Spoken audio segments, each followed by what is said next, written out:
There are incidents when the universe sharpens its blade. Moments so sudden, so brutal, you can feel the story of a life slicing to its final page. A fall from the sky, a crack of lightning, a steel rod through the skull. These were real occurrences, the kind that don't leave any survivors. But sometimes, the end doesn't arrive. Death knocks, and the door doesn't open. Not because of miracles, but something stranger. Something that even science struggles to explain. In this video, we discuss 3 souls who were supposed to vanish. These are some of the most unexplainable survival stories of people who came face to face with death and walked away, perhaps because their time simply hadn't come. It began with a scheduling error. Vesna Vulovic, a 22-year-old Serbian flight attendant with a soft voice and a dream of seeing the world, was assigned to Yugoslav Airlines Flight 367 by mistake. There was another Vesna on the crew roster, but the wrong Vesna showed up, and no one corrected it. It was January 26, 1972, cold and quiet, until 33,000 feet above Czechoslovakia, everything changed. A sudden blast tore through the DC-9 aircraft. The mid-air explosion was so violent that it ripped the plane apart and sent 28 passengers and crew spiraling toward death. But Vesna didn't die. She fell without a parachute from 33,000 feet. That's over 6 miles. Yet, somehow, she lived.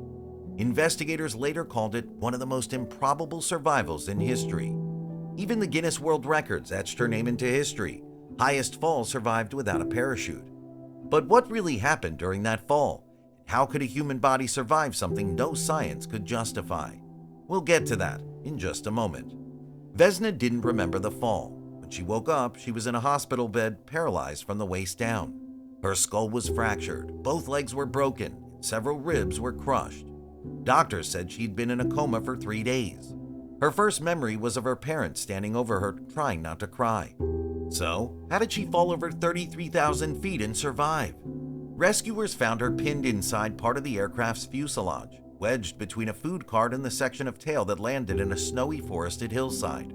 The trees, the angle of impact, the soft ground, everything somehow conspired in her favor. One Czech woodsman, Bruno Honky, heard her screams and found her barely breathing. He'd been a World War II medic. That probably saved her life too.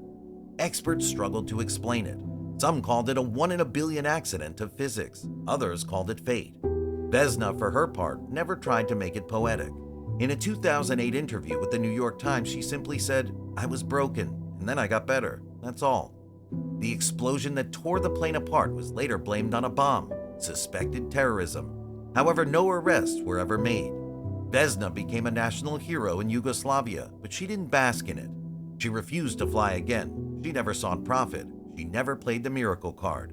And to this day, no one, neither physicists nor doctors, can fully explain why Vesna Vulovic survived. But she did. Her name remains a scar on the edge of possibility. Proof that if you're meant to live, nothing can kill you. Some men carry luck like a rabbit's foot. Roy Sullivan carried it like a curse. He was a park ranger in Shenandoah National Park, Virginia. Tall, stoic, the kind of man who'd rather talk to trees than people. Maybe that's why the sky took notice. Because starting in 1942, the clouds began calling his name. A bolt struck him as he hid from a storm in a fire lookout tower. It shredded his leg, blew off his big toenail, and left him dazed but alive. Most people would spend the rest of their lives telling that story. Roy would tell it 7 times. From 1942 to 1977, lightning struck Roy Sullivan on 7 separate occasions. Each was documented, each was verified, and each was more unbelievable than the last. His hair was set on fire. His eyebrows were burned off. He once leapt into a nearby pond to extinguish the flames on his body. By the 3rd or 4th time, people were scared of standing near him. He earned the nickname the Human Lightning Rod. The Guinness World Records gave him a page. Meteorologists gave up trying to explain it, but Roy, he didn't believe in bad luck. "I don't think God is after me," he once told the Washington Post. If he was, the first bolt would have been enough. Still, was it random? Was it fate? Or did Roy Sullivan tap into something no man should survive? We'll answer that, because what happened after those strikes is where the real storm begins. By the 7th strike, Roy Sullivan had become a walking legend and a man painfully alone. The final bolt came in 1977 while he was fishing in a shallow pond. Lightning split the sky, struck his head, traveled down his chest, and left a burn across his stomach. He survived again, but this time something else broke. Roy wasn't afraid of the lightning. He was afraid of being avoided, misunderstood, and laughed at. Locals began to keep their distance. Strangers stepped away when clouds gathered. Even the closest to him wondered if something supernatural clung to his shadow. Despite the media headlines and Guinness honors, Roy once told a reporter from People magazine, "My wife and I were separated. She said I attracted lightning. That's not a good enough reason to leave someone, but I guess it felt like one." And then, on September 28, 1983, Roy Sullivan died.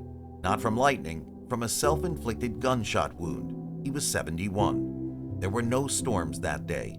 And that's the part people forget. He survived 7 acts of nature no human should endure. But in the end, it was the weight of being the one who survived that became too heavy. Roy's story is still studied by scientists. Some believe the shape of his ears or the moisture in his skin may have played a role. Others dismiss it as a coincidence. But one thing's for sure, he wasn't cursed. He was just chosen. No one knows why. In the summer of 1848, Phineas Gage was the kind of man bosses liked. A 25-year-old foreman for a railroad construction crew in Cavendish, Vermont, disciplined and even-tempered. He had a strong handshake, a sharper mind, and the kind of face that made people trust him. He was the guy you'd want running explosives. That day, he was. They were clearing rock for new tracks, packing blasting powder into a drill hole with a 13-pound iron tamping rod, when something went wrong. Very wrong. The powder ignited. The rod, over 3 feet long and 1.25 inches thick, shot out of the hole like a bullet from a cannon. It entered Gage's cheek, tore through his skull, passed behind his left eye, and blasted straight out the top of his head. A railroad spike through the brain. He didn't die. In fact, he never lost consciousness. Minutes later, Gage was sitting upright in an ox cart, chatting with the men who thought they'd be carrying his body instead. According to Dr. Edward H. Williams, who first examined him, the patient was in full possession of his reason and said to me, "Here is business enough for you."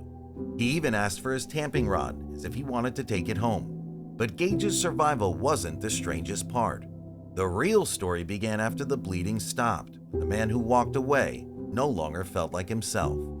Phineas Gage survived the impossible, but the man who returned was a stranger. His friends described him as no longer Gage. Before the accident, he was responsible and mild-mannered. Afterward, he was impulsive and prone to fits of rage. The injury had pierced a part of the brain we now call the frontal lobe, the control center for personality and social behavior. Doctors and scientists were stunned. For the first time, a case showed that damage to the brain could change who you are without ending your life. In fact, Gage's story became one of the earliest and most famous cases in neuroscience, cited in textbooks for over a century. As Dr. Harlow, who cared for Gage during his recovery, wrote, "The balance, the seat of the intellectual faculties, was destroyed." But Gage lived on, working odd jobs, traveling, even showing his famous skull and tamping rod to curious onlookers. His survival was a dark riddle about the fragile line between brain and self. After all, what does it mean to survive and yet never quite come back? Phineas Gage's story reminds us that sometimes the greatest battles aren't fought against death itself, but against what it takes away. Sometimes nature decides, and when it does, no force can rewrite what's already been written. Death doesn't always arrive when we expect it, and life lingers in places it has no business staying. Vesna, Roy, Phineas didn't outsmart death. They simply weren't meant to go. Maybe that's the part we never fully understand. Maybe it's not about escaping the end, but enduring, because there's still something left to witness, some echo of purpose, some unfinished thread. If these stories made your heart beat a little heavier, or made you wonder what forces shape our survival, feel free to like this video, subscribe and share it with someone who's always chasing the deeper questions.